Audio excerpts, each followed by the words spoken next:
nothing on here. Down the bottom.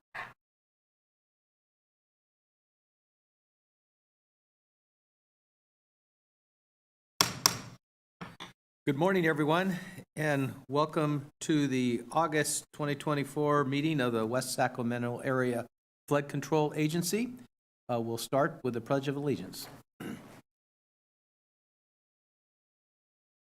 Pledge allegiance, flag, United States of America, to the republic for which it stands, one nation, under God, indivisible, liberty and justice for all. Thank you. As usual, our first item on the agenda is presentation from the public on matters that are not on the agenda. Is there anyone today here that wishes to speak at this point, at this time? Hearing none and no other requests, I will move on to item 1B, monthly year-to-date revenue and expense report. Good morning, board members and staff. I'll be reporting out on the revenue and expenditures for the month of June 2024. In Fund 870, the beginning balance was approximately $13.46 million. There was no revenue and expenses were $4.6 million, and that's due to about $2.2 million was transferred over to Fund 871. This was a policy that was adopted to transfer any leftover funds after the reserve was met, so it was transferred to 871. We'll see that in revenue soon. And $2.4 million went toward the bond debt payments. The ending cash position for Fund 870 was approximately $8.82 million. The beginning balance for Fund 871 was $9.02 million. The agency received the $2.2 million that I mentioned earlier in revenue, and that was from the transfer. Expenses were approximately $233,000, making the end position for Fund 871 at $10.98 million. Looking at the year-to-date position, the position is now at $44.8 million, and as of August 6th, it was $44.75 million. So finance is still currently closing out the books, and we anticipate that to be completed in September? October? Oh, okay. October now. And staff did recently submit work in kind to the federal Corps for package number 15. That's from January 1st, 2024 through March 31st. And so they're now in review of that too. That concludes my report. Let me know if you have any questions. Okay. Any questions? No. Thank you very much. Thank you.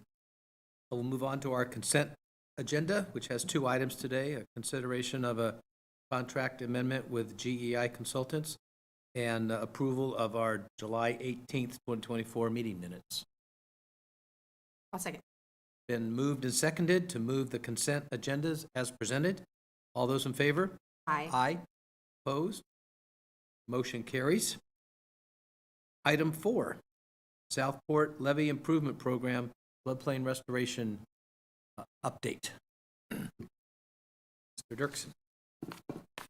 Good morning.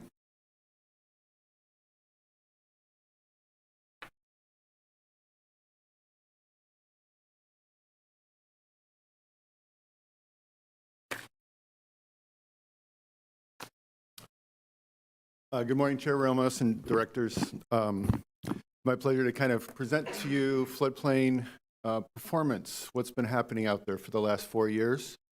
I want to caveat this by saying that I'm not a botanist or a ecologist. I'm a manager, so I'm going to give you a kind of the managerial point of view. I'm not going to get into a lot of jargon because there's plenty to read through when you go through the monitoring reports. So first thing, I want to kind of place some background on this. As you know, the project was designed to provide for project mitigation for Southport as well as the overall West Sacramento Levee Improvement Program. For Southport itself, this project is intended to mitigate for the loss of 11 acres of open waters and create at least 14 acres of new open waters to support emergent marsh habitat and a mixed riparian habitat. The construction of Village Parkway required the removal of about 170 trees. So that is also being mitigated for within the project area, specifically in the north area. And then there was over 5,000 inches of trees. They actually measured the trees at about breast height. And so we have to replace those. All of these tree mitigations we're hoping to be achieved in the north part of the offset areas, the northern part of the mitigation areas.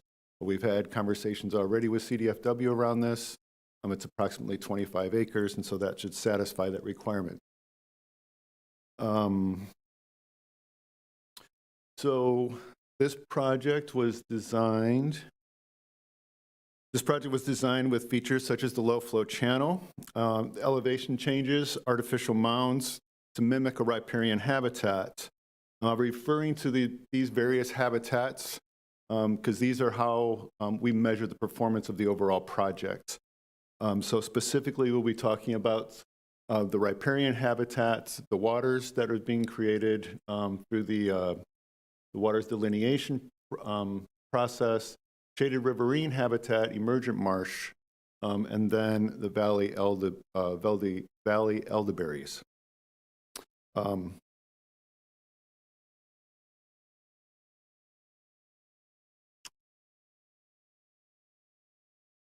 Is this where I want to go here? Yeah, sure.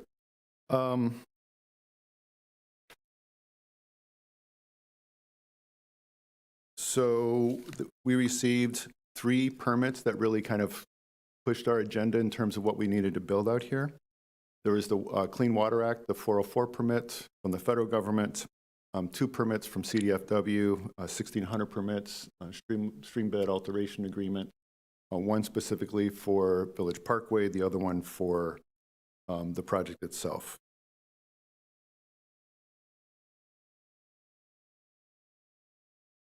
In addition to just meeting those loss of habitats, we also had other obligations for those permits. I just wanted to refresh your memory. We also had to provide a performance security for the waters of the U.S. for the federal permit. We have a mitigation monitoring plan that was part of the assessment as part of our environmental documentation for the project. And then we also had to comply with the 401, the clean water, the water quality certification. On the state side, we have a restoration plan that we presented to the state. We have a monitoring and management plan.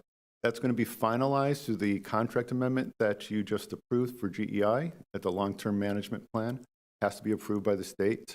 We've already, like I said, we've met with them previously to kind of talk about what is the format and how should that look. We also have, we have mitigation and monitoring records that we have to do for at least 5 years. And so this is the 4th of those 5 years. We are going to have to record a conservation easement. That can't be recorded until the state already records their flowage easement over the properties. That process is moving forward.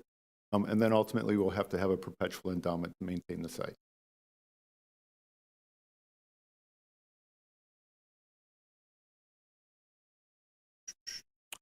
So before I get completely into the performance, because it's going to go fairly quick, I want to kind of orient you a little bit to how the performance is evaluated.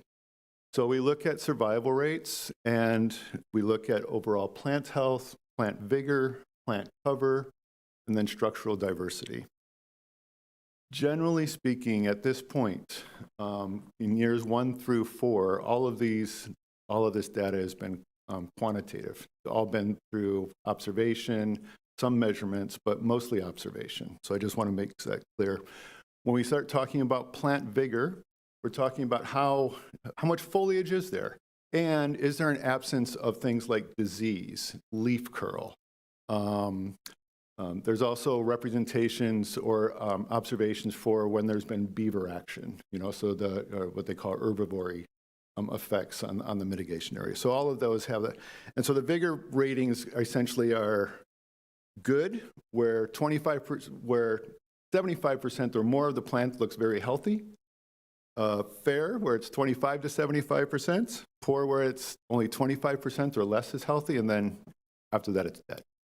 So just to kind of give you an orientation about how that's considered. Plant cover little bit difficult to evaluate at this time.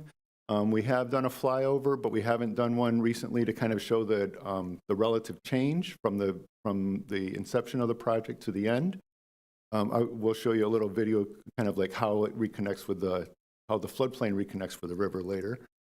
And then height. We haven't completely done heights, but there's some observable heights, and if you've been out there, you know that there's plenty of plants that have achieved already 30 feet and above. So we'll be talking a little bit about that.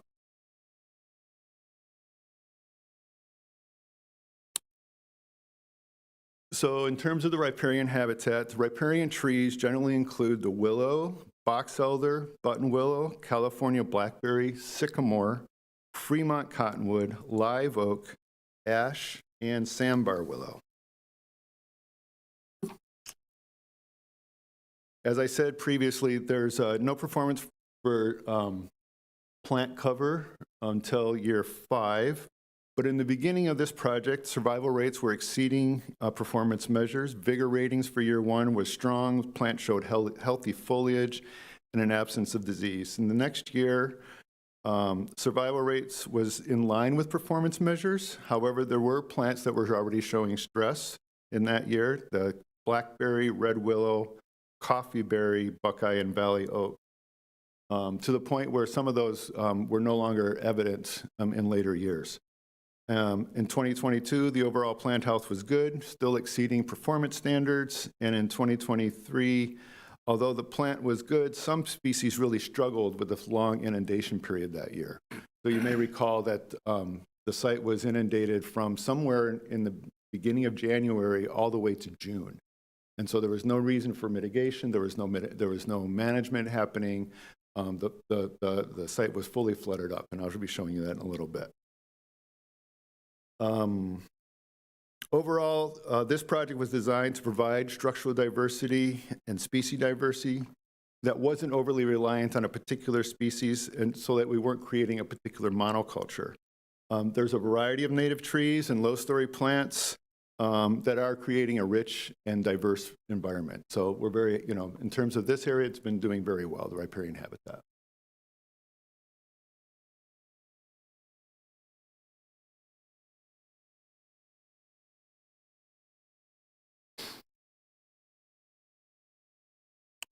In terms of the emergent marsh, when it first got put in, it was doing fairly well. There was some mortality. And over time, what we've seen is that there are other emergent marsh type plants that have been naturally recruiting in the area. Between the very wet years and the dry years, a lot of the maintenance activities has really focused on clearing out this low flow channel. We've had an overabundance, for instance, of white clover.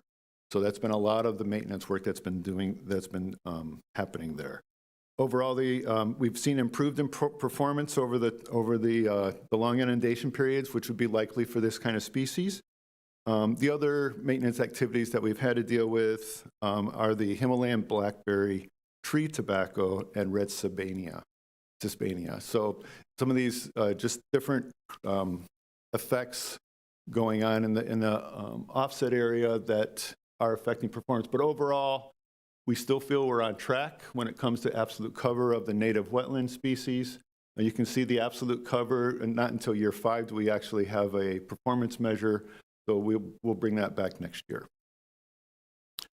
When it comes to open waters, open waters, this is probably the most difficult thing to kind of explain to you. Open waters has to do with the fact that this project was specifically designed to inundate as the river levels increased during the wet season, in such a way that they would be inundated for a period from 3 days to 3 weeks to allow for juvenile salmon, for instance, to be able to run through there and then enjoy that run. So that's part of the importance of the delineation. This also is relevant to meeting our requirements for the Federal Clean Water Act. So where we did have an effect on waters during the project by getting rid of some of the drainage ditches, as well as the creating the inlets in the Southport remnant levee. So both of those are relevant to open waters. It's all relevant to the ordinary high water mark. So in the, what I'm going to show you next is this is a slide, a tablet, if you a slide from the delineation report, the preliminary delineation report. As you can see, the ordinary high water mark is already going up the slope of the levee. And all of those areas are inundated for periods of time when the river is running at above, in this particular case, that would have to be running at around, over 20 feet. But anyway, so the water then kind of fills in all of that, and then all of that gets to be counted for waters of the U.S. It all has to do, like again, it has to do with periodic flooding or perennial streams.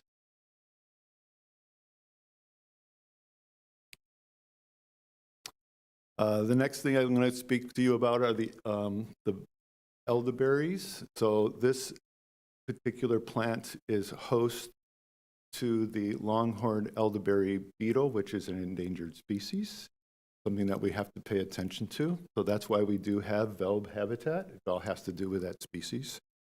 And in 2020, things were going swimmingly well. They're brand new plants. They were put in along the remnant levee for the most part, but also at some of the lower elevations. However, in 2021, we had a very warm year, you may recall, and we started seeing survival rates die off. In fact, the survival rates went from 87% to 16% of dramatic die-off. So we evaluated that. You may recall I came back to you, I said we'd like to do a pilot project.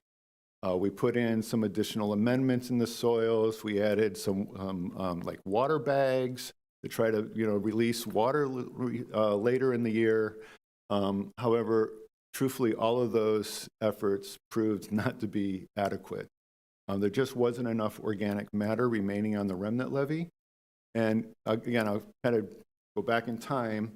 The remnant levee was scarfed, right? They took off the whole topsoil, and in some places they removed some of the top of the levee for the purposes of building the seepage berms. So when they did that, they removed all of the topsoil and all of the organic matter that was along the remnant levee. And our position is, or our thought is that without that organic matter, the elderberry plants didn't have a chance for survival. So we see ongoing stress for those plants along the remnant levee, especially along the crest. So we will be looking now. I want to be clear. This is not to address a permit issue. This was to be looking prospectively to try to have enough elderberry in the bank so that when we do have effects along for some of our other projects, that we would have some elderberries to look forward to. So I'll talk to that at the end of this presentation.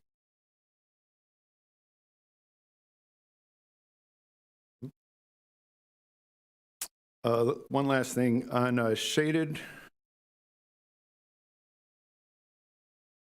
riverine aquatic. We don't really have interim performance measures. The canopy cover across the shaded riverine aquatic locations has been very high, especially amongst red and black willows, cottonwoods, mulefat, arroyo, and sandbar willows. In 2022, we did see a reduction in canopy cover. Part of that thought is that there was no activation of the low flow channels this year. Those drier conditions had an effect on the foliage and how much cover there was. We still believe that we'll be on track at the end of 5 years to report on the fact that there's enough diversity and canopy cover to meet this particular requirement. So just kind of a photo of what we saw during some of the high inundation periods. And then this is a video to kind of fully recognize how the floodplain reconnects with the Sacramento River. Go ahead.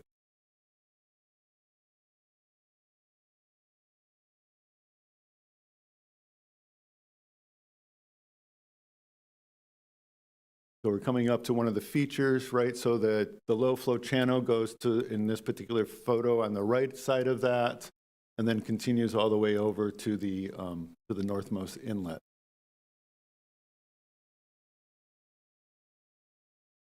Where do you get a good idea about what it really means to have the river activating the sites fully and completely.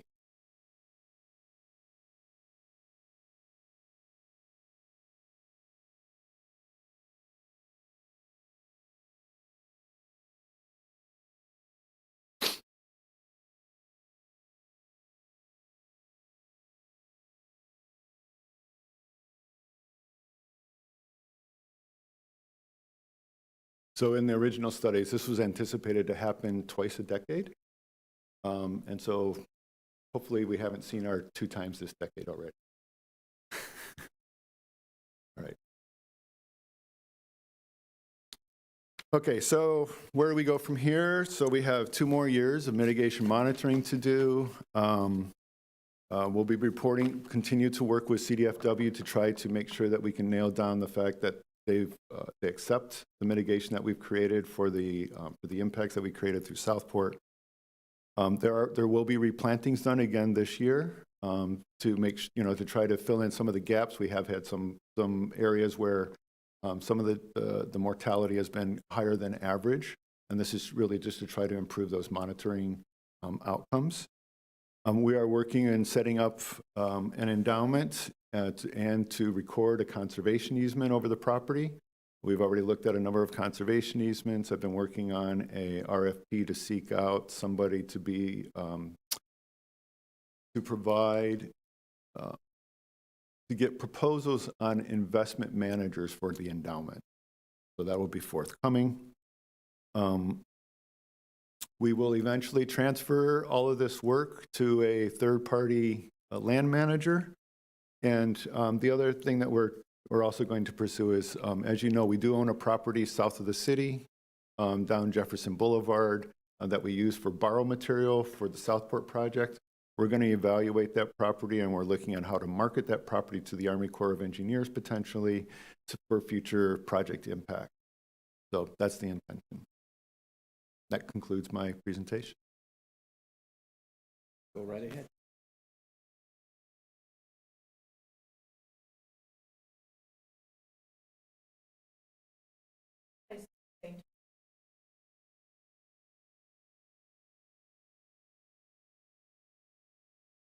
Yeah, it's much more varied.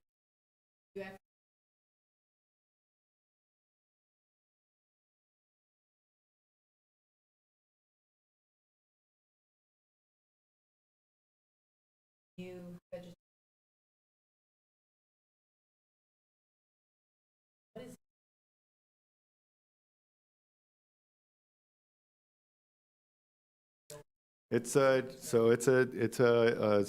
state listed species, and they're, like I said, the elderberry plant is the host to this beetle.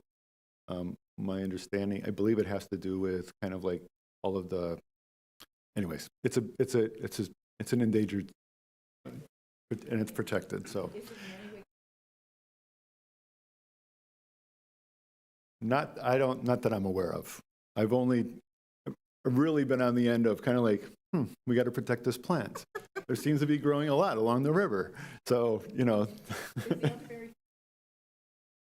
Oh yeah, no, people make elderberry jam and elderberry wine and if they'd have to find it because there's very few plants left. Yeah. Yes. Don't start pruning. That's right.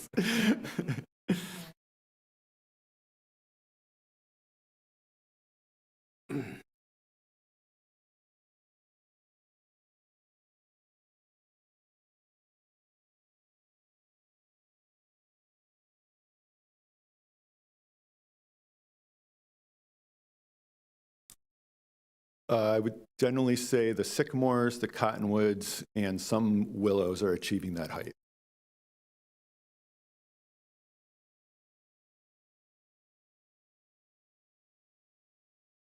So, difficult question a little bit. As I said, the north area is about 25 acres, which means that the southern area is closer to 95 acres.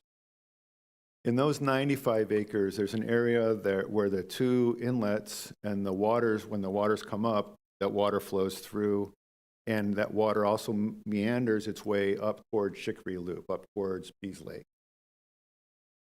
The further you get away from that meander, we see that some species are really dependent on the water, and they're not getting enough.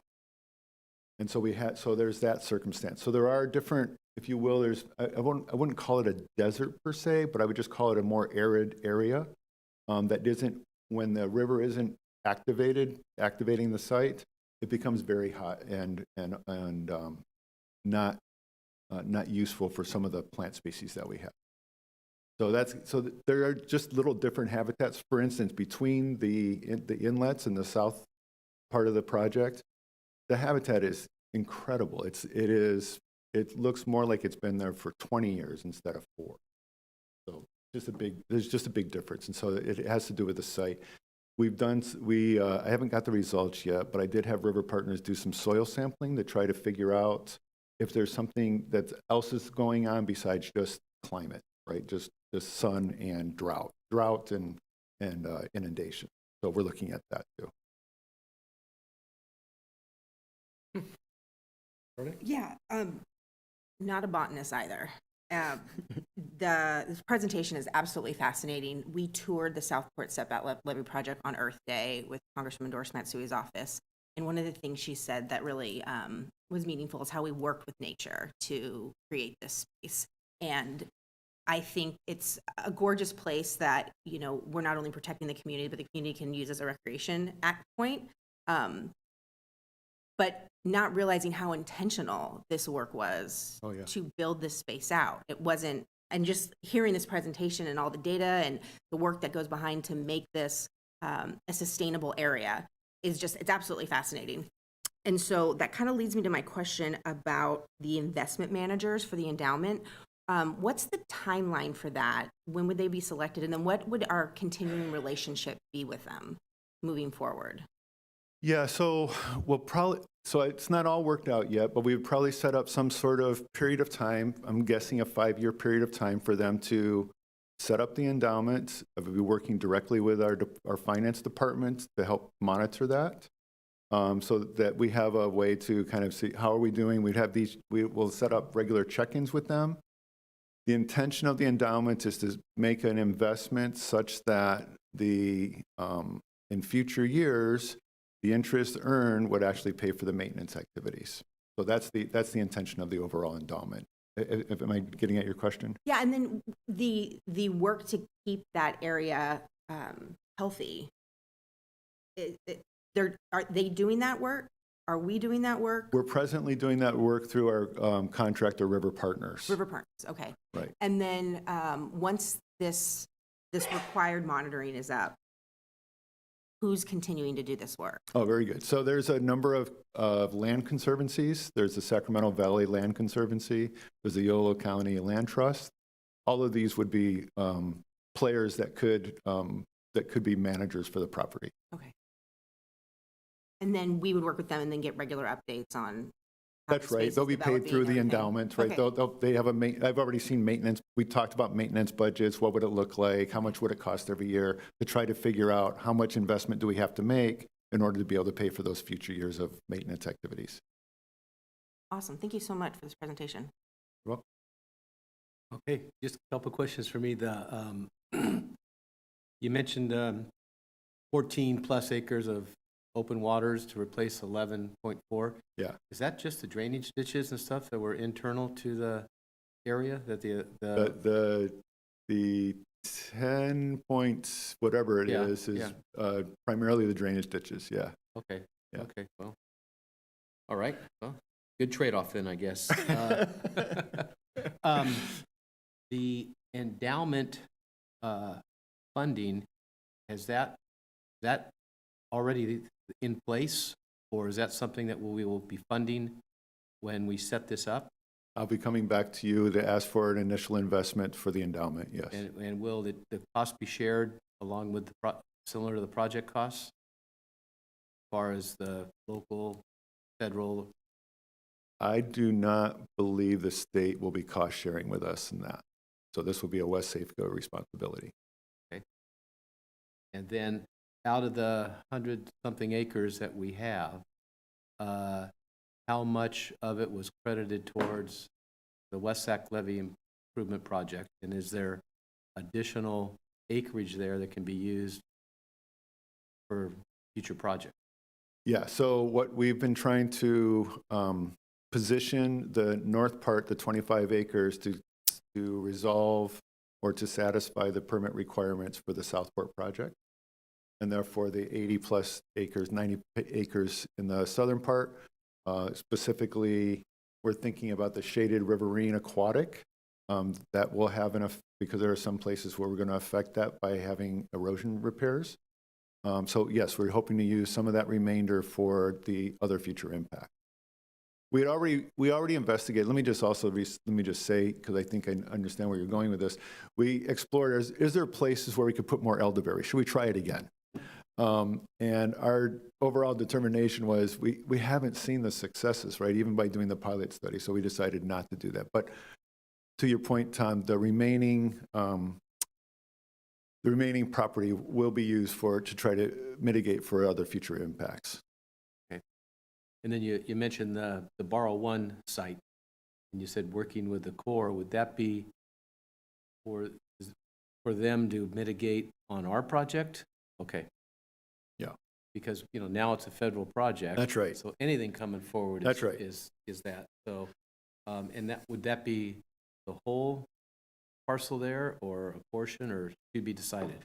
Yeah, it's still to be decided. So I've reached out to the YOLO Habitat Conservancy to see if not conservancy,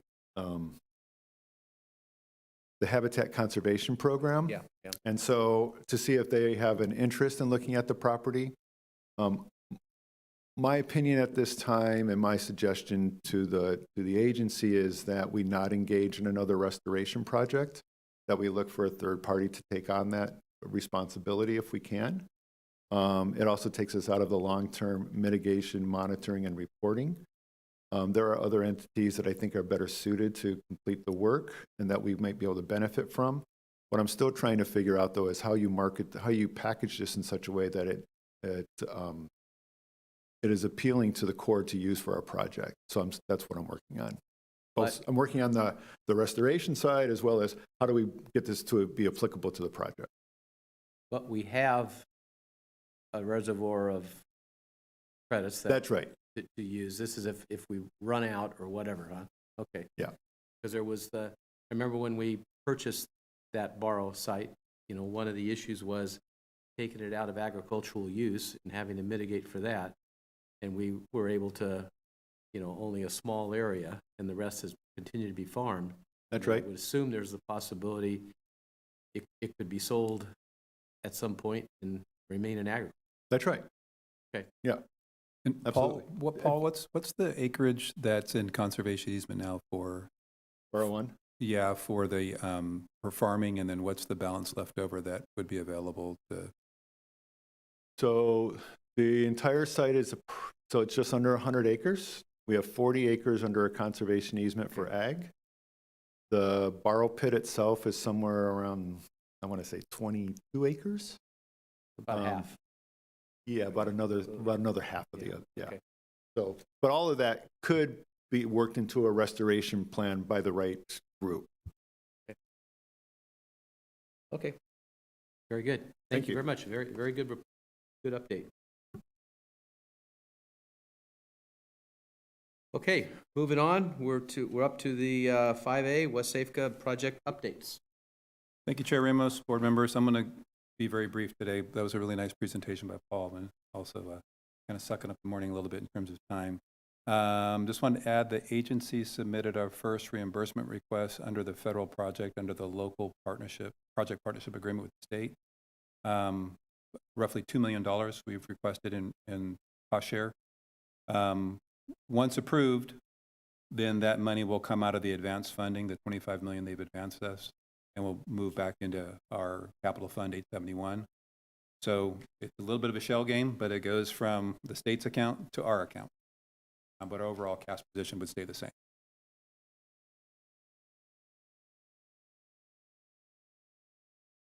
Just for your awareness, in the description under the federal project, this is in your the monthly update, under the PPA paragraph, I took the liberty of separating out the non-federal sponsor share of the project into what the state responsibility is and what Wsafca's responsibility is. So if you wanted to go see what do we owe in theory for the project, you can see the dollar amount there. As Jen mentioned, we just submitted yesterday, I believe it was, the working kind package for the federal project to the Corps for the first quarter of this year. We likely are going to wait to submit the second quarter until the books are closed out. So that one will be a little, if you want to call it a little bit late, we may end up doing the second and third quarters at the same time. But we're way ahead with the Corps on our cost share. Other than that, we submitted our 2024 CRS recertification package just prior to the deadline. Don't forget, our next board meeting is on September 19th. And at that point, not a whole lot has changed. Briefly on on Weibel North, all of the drainage pipe has been installed and connected to the pump station. Pump station wet well is, for all practical purposes, complete. They are now importing borrow material to reface the surface of the levee. And so upcoming work is going to be getting the other electrical cabinets and machinery and pumps and stuff on site for the pump station, and then working on the discharge line over the levee. PG&E's on time? Ooh, we're working with them. They're now talking, and we're looking at an alternative site to avoid a Central Valley Flood Protection Board permit for relocating a pole. Since they're not a federal contractor and they're not part of the federal project, they're subject to the permitting requirement for the installation of their pole. PG&E. Yeah, and they don't let anybody just install a pole, so they can't turn to us and go, hey, put a pole in for us. They have to do it themselves. All right. So, and then other than that, are there any questions about everything that we've provided thus far? All right. Good report. Both of you. Thank you. Thank you very much. Director's comment. Comments? Hearing none and having none myself, we are adjourned. Thank you.